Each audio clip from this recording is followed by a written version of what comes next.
જય હિન્દ, વંદે માતરમ. મારા વહાલા મિત્રો, બેઝિકથી એડવાન્સ સ્પોકન ઇંગ્લિશ કોર્સ ચાલુ છે. ટુ બી અને ટુ હેવનો વિડીયો જોવાનો બાકી હોય તો જોઈ લેજો. આજે આપણે આવી ગયા છીએ, દરેક ગુજરાતીઓ સૌથી વધારે વાક્ય બોલે છે એકદમ સરળતાથી. વિડીયોના અંત સુધી જોડાયેલા રહેજો. એ પહેલાં આપણી ચેનલમાં દરરોજ રાત્રે 9 વાગે વિડીયો આવે છે અને ફ્રી PDF ફાઇલ માટે વોટ્સએપ ગ્રુપમાં જોડાવા 7567778020 ઉપર તમે મને જોઈન મેસેજ કરી દેજો, એટલે હું તમને વોટ્સએપ ગ્રુપમાં એડ કરી દઈશ. ચાલો, આ વિડીયોના અંતે તમે કરોડો વાક્ય બનાવશો અને વર્તમાન કાળ, ભૂતકાળ, ભવિષ્ય, હકાર, નકાર, પ્રશ્નાર્થ તમને આવડી જશે. પણ એ પહેલાં ટુ બી અને ટુ હેવ એમાં ક્યાંય ક્રિયા થાય નહીં. આજે આપણે આવી ગયા છીએ ટુ હેવ. ટુ હેવના રૂપ ટુ પ્લસ મૂળ ક્રિયાપદ. ટુ પ્લસ V1 એટલે મૂળ ક્રિયાપદ, મજબૂરીવાળા વાક્ય લઈને. પણ એ પહેલાં V1 એટલે મૂળ ક્રિયાપદ, V2 ભૂતકાળનું રૂપ, V3 ભૂત કૃદંતનું રૂપ, V4 વર્તમાન કૃદંત, V5 S અથવા ES. મજબૂરીવાળા વાક્ય. ટુ હેવના રૂપ ટુ પ્લસ મૂળ ક્રિયાપદ, વર્તમાન કાળ, ભૂતકાળ, ભવિષ્યકાળ.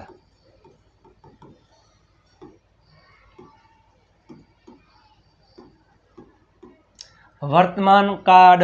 ટુ હેવનું વર્તમાન કાળનું રૂપ હેવ અથવા હેઝ, ટુ પ્લસ મૂળ ક્રિયાપદ. ટુ હેવનું ભૂતકાળનું રૂપ હેડ, ટુ પ્લસ મૂળ ક્રિયાપદ. ટુ હેવનું ભવિષ્યકાળનું રૂપ વિલ હેવ, ટુ પ્લસ મૂળ ક્રિયાપદ. આવો શબ્દ આવતો હોય પડે છે, મારે વાંચવું પડે છે, તમારે અહીં આવવું પડે છે, આપણે રોકાવું પડે છે, તેઓને મદદ કરવી પડે છે. મારે સવારમાં વહેલું ઉઠવું પડે છે, મારે ત્યાં રોકાવું પડે છે, મારે કામ કરવું પડે છે. ભૂતકાળમાં શું આવે? પડ્યું. મારે જવું પડ્યું, મારા ભાઈને ગાડી ચલાવવી પડી, મારે રૂપિયા આપવા પડ્યા, તમારે અહીં આવવું પડ્યું, આપણે રમવું પડ્યું, તેણીને બોલવું પડ્યું, તેને રોકાવું પડ્યું, પડી ને આમાં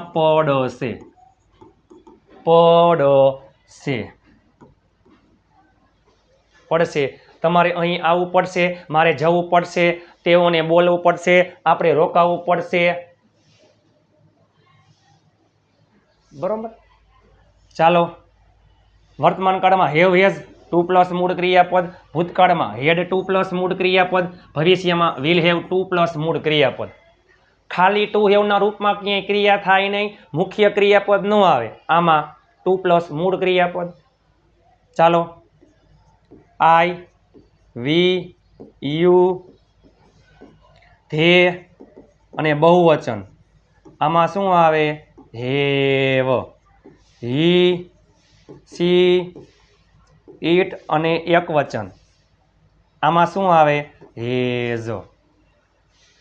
ભૂતકાળમાં કોઈ પણ કરતા હોય, બધા જ કરતા સાથે, સાગમટે, સહપરિવાર, બધાયમાં શું આવે છે? હેડ, ટુ પ્લસ મૂળ ક્રિયાપદ. ભવિષ્યમાં એમ કોઈ પણ કરતા હોય, હાગમટે, સહપરિવાર, બધા જ કરતા સાથે શું આવે છે? વિલ હેવ, ટુ પ્લસ મૂળ ક્રિયાપદ. તમને વર્તમાન કાળ, ભૂતકાળ અને ભવિષ્યકાળના હકાર, નકાર, પ્રશ્નાર્થ આવડી જશે. ચેલેન્જ. વિડીયોના અંત સુધી જોડાયેલા રહેજો. બધાયના અર્થ ખાસ અગત્યના છે. આઈ, જો આઈ એટલે હું અથવા મેં, વી એટલે અમે, આપણે, વી એટલે અમે, આપણે ને વી ઓલ આપણે બધા, યુ એટલે તું અને તમે, યુ ઓલ તમે બધા, ધે તેઓ, ધે ઓલ તેઓ બધા, હી એટલે તે છોકરા માટે આવે, સી એટલે તેણી છોકરી માટે આવે, ઇટ એટલે નિર્જીવ વસ્તુ, નાન્યતર જાતિ, પશુ, પક્ષી, પ્રાણી માટે આવે. હવે આપણે લઈએ એક્ઝામ્પલ. ચાલો, પડે છે, પડ્યું, પડશે. મારે જવું પડે છે, મારે, ચાલો જો, મારે ત્યાં જવું પડે છે, આઈમાં આવે have, I have to go there. મારે ત્યાં જવું પડે છે I have to go there મારે ત્યાં જવું પડ્યું આઈ હેડ ટુ ગો ધેર મારે ત્યાં જવું પડશે ભવિષ્યમાં શું આવે will have I will have to go there વર્તમાન કાળમાં હેવ હેઝ ભૂતકાળમાં હેડ ભવિષ્યમાં વિલ હેવ બરાબર તેણીને આવવું પડે છે તેણી એટલે સી એમાં આવે has she has to come તેણીને આવવું પડ્યું ભૂતકાળમાં હંમેશા હેડ ટુ કમ તેણીને આવવું પડશે she will have to come બરાબર મારે બોલવું પડ્યું મારે નહોતું બોલવું પણ મારી મજબૂરી છે બોલવું પડે છે મારે બોલવું પડે છે મારી મજબૂરી છે મારે બોલવું પડ્યું મારી મજબૂરી હતી મારે બોલવું પડશે મારી મજબૂરી હશે મારે બોલવું પડે છે આઈ હેવ ટુ સ્પીક મારે બોલવું પડ્યું આઈ હેડ ટુ સ્પીક મારે બોલવું પડશે I will have to speak તમે જુઓ તો ખરા ઢગલાબંધ વાક્ય મારે રોકાવું પડે છે આઈ હેવ ટુ સ્ટે મારે લખવું પડ્યું આઈ હેડ ટુ રાઇટ મારે મદદ કરવી પડશે I will have to help ચાલો તેને રમવું પડે છે તેને રમવું પડે છે હી હેઝ ટુ પ્લે તેને રમવું પડ્યું હી હેડ ટુ પ્લે તેને રમવું પડશે he will have to play તેઓને રોકાવું પડે છે તેઓ મીન્સ કે તેઓને રોકાવું પડે છે ધે હેવ ટુ સ્ટે તેઓને રોકાવું પડ્યું એટલે હેડ ધે હેડ ટુ સ્ટે તેઓને રોકાવું પડશે ભવિષ્યમાં will have they will have to stay જો ભૂતકાળમાં બધામાં હેડ ટુ પ્લસ મૂળ ક્રિયાપદ ભવિષ્યમાં વિલ હેવ ટુ પ્લસ મૂળ ક્રિયાપદ આમાં તમારે જરીક જોવું પડે હેવ અથવા હેઝ ટુ પ્લસ મૂળ ક્રિયાપદ બરોબર તેણીને રાંધવું પડે છે તેણીને રાંધવું પડે છે સી હેઝ ટુ કુક તેણીને રાંધવું પડ્યું સી હેડ ટુ કુક તેણીને રાંધવું પડશે she will have to cook C will have to cook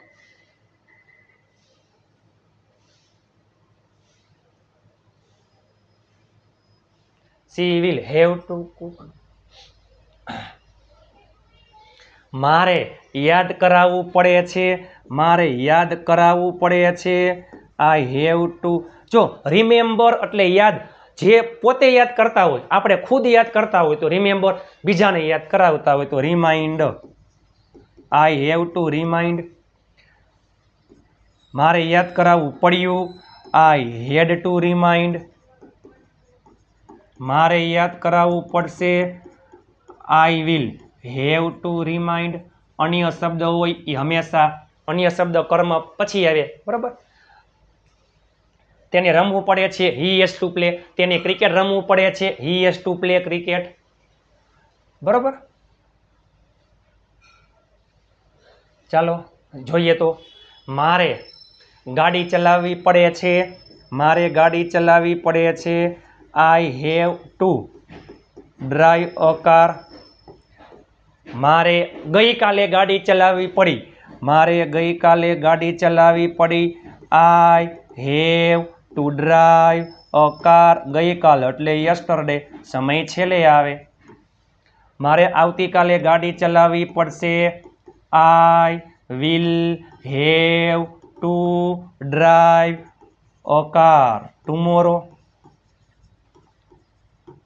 મારે મદદ કરવી પડે છે આઈ હેવ ટુ હેલ્પ મારે મદદ કરવી પડી આઈ હેડ ટુ હેલ્પ મારે મદદ કરવી પડશે I will have to help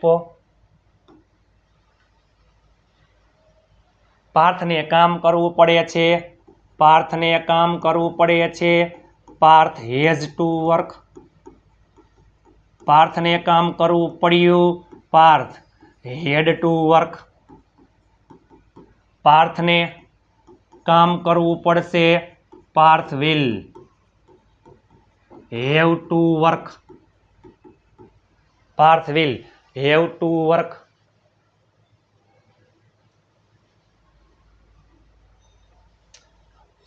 બરાબર. ઢગલાબંધ વાક્ય બને છે, હકાર વાક્ય છે. નકાર વાક્ય જોઈએ આપણે હવે. નકાર વાક્ય, નકાર વાક્ય યાદ કરો. ટુ હેવ ના રૂપ યાદ કરો. વર્તમાન કાળમાં નકાર વાક્યમાં શું આવે છે? ડુ અથવા ડઝ, પછી નોટ, હેવ. ભૂતકાળમાં ડીડ, નોટ, હેવ. ભવિષ્યમાં વિલ, નોટ, હેવ. આ ટુ હેવ નકાર થઈ ગયા અને ઓલરેડી ટુ પ્લસ મૂળ ક્રિયાપદ તો છે જ.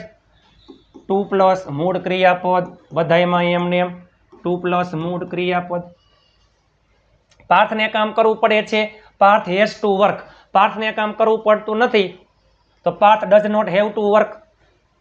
એમાં આઈ, વી, યુ, ધે બહુવચન એમાં ડુ આવે, હી, સી, ઇટ એકવચન એમાં ડઝ આવે. ભૂતકાળમાં હાગમટે સહપરિવાર બધાય કરતામાં ડીડ, ભવિષ્યમાં હાગમટે સહપરિવાર બધાય કરતામાં વિલ. બરોબર. જો પાર્થને કામ કરવું પડતું નથી તો પાર્થ એમાં શું આવે? એક વચનમાં ડઝ, નોટ, હેવ. નકાર વાક્યમાં હંમેશા હેવ આવશે, ક્યાંય હેડ નહીં આવે, ક્યાંય હેઝ નહીં આવે. તમે જોઈ શકો છો have, have, have. Parth does not have to work. પાર્થને કામ કરવું પડતું નથી, Parth does not have to work. મારે રોકાવું પડતું નથી, I do not have to stay.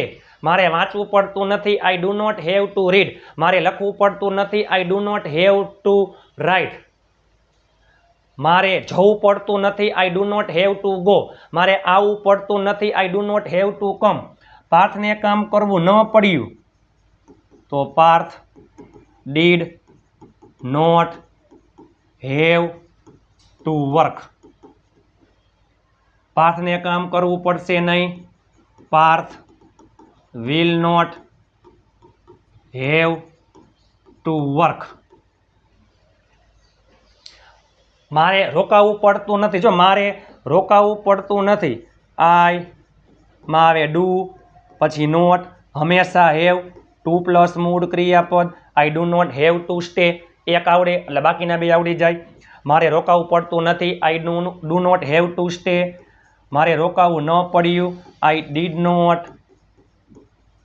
Have to stay. મારે રોકાવું પડશે નહીં, I will not have to stay. બરાબર. તેને, ચાલો, તેને રમવું પડતું નથી. તે એટલે છોકરા માટે he does not have to play. તેને રમવું પડતું નથી, he does not have to play. તેને રમવું ન પડ્યું, ભૂતકાળમાં did, he did not have to play. તેને રમવું પડશે નહીં, he will not have to play. Will not have to play.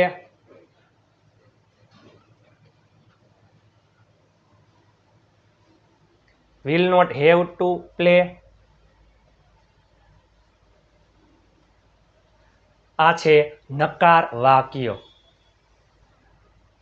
ઢગલાબંધ વાક્ય તમે બનાવી શકો છો. અલગ અલગ કરતા લઈ લ્યો, અલગ અલગ કોઈ પણ ક્રિયાપદ લઈ લ્યો. હવે પ્રશ્નાર્થ વાક્યમાં શું આવે એ જોઈએ આપણે. પ્રશ્નાર્થ વાક્ય એ પહેલા નકાર વાક્ય ઉપરથી બનશે પ્રશ્નાર્થ વાક્ય. બરાબર. પ્રશ્નાર્થ વાક્યમાં વર્તમાન, ભૂતકાળ, ભવિષ્યકાળ,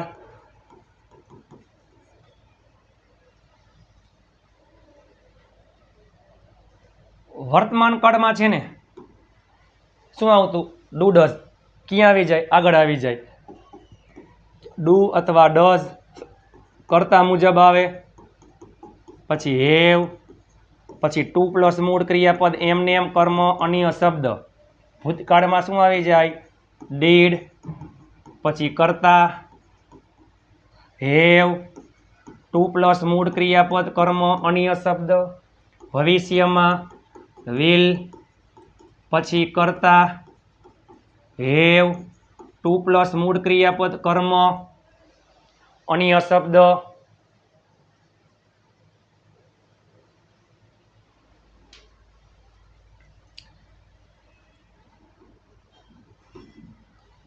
શું તેને આવવું પડે છે? છોકરા માટે હી એમાં આવે.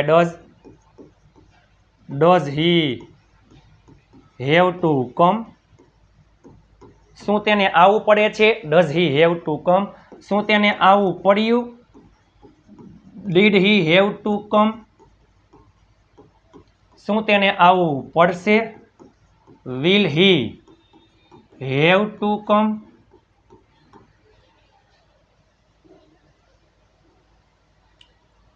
શું તમારે કામ કરવું પડે છે? Do you have to work? શું તમારે કામ કરવું પડ્યું? ભૂતકાળમાં બધા કરતામાં did you have to work? શું તમારે કામ કરવું પડશે? ભવિષ્યમાં will you have to work? હકાર, નકાર, પ્રશ્નાર્થ તમે ઘરે બેઠા ઢગલાબંધ વાક્ય બનાવી શકો છો.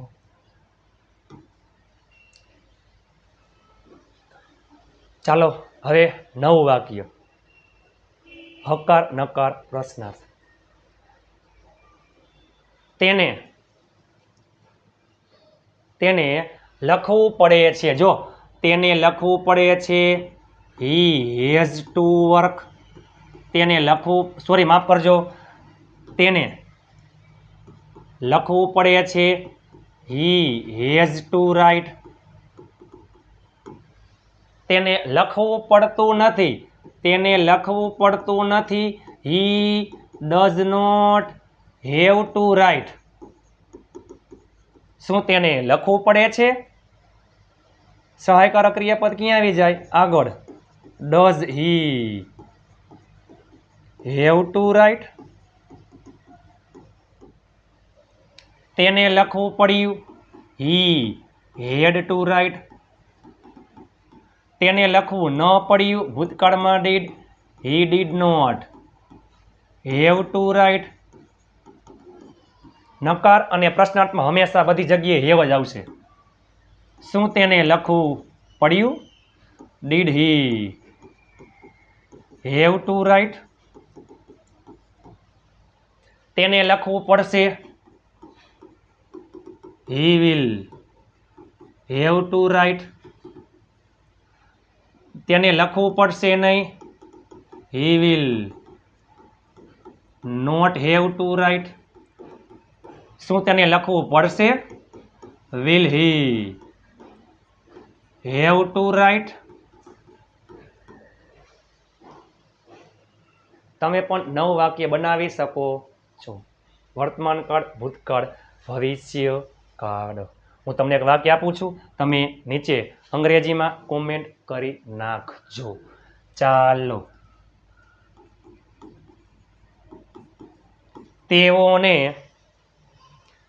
તેઓને પત્ર લખવો પડે છે. નવું વાક્ય નીચે અંગ્રેજીમાં કોમેન્ટ કરી નાખજો. 3 વર્તમાન કાળ, 3 ભૂતકાળ, 3 ભવિષ્ય, હકાર, નકાર, પ્રશ્નાર્થ. બરોબર? તેઓને પત્ર લખવો પડે છે. બેઝિકથી એડવાન્સ સ્પોકન ઇંગ્લિશ કોર્સ ચાલુ છે. આગલા વિડીયો જોઈ લેજો.